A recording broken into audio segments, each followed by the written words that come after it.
This is how you can easily add rounded corners to your image in Photoshop. To begin, let's select our rectangle tool, and then at the top you want to make sure that your fill color is a solid color and that your stroke is transparent, which is just the white box with the red line through it. And then just draw out our shape above our image. And then at each corner you'll see there's little circles. You just want to click and hold and drag those circles inwards, which will round our corners. And now in our layers panel here, you just want to unlock your layer if it's locked, and then drag that layer above our rectangle.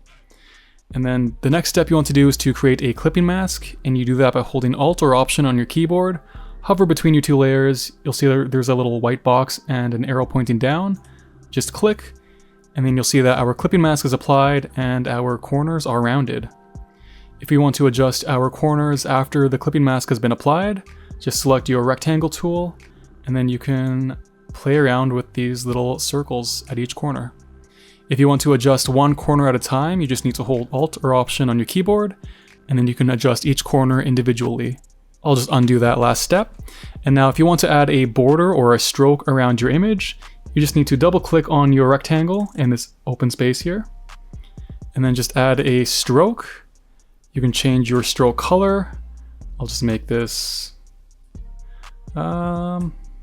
yellow, yellowish orange. And then we can adjust our stroke size. And then you can also adjust the position if you want it to be on the inside or centered. Blending mode if you would like. And then I'll just hit OK. And that's how you can easily add rounded corners to your image in Photoshop. I hope you found this video helpful. If you did, make sure to leave a thumbs up and subscribe. It helps a lot to support the channel and to create more tutorials like this. Thanks for watching, and I'll see you in the next video.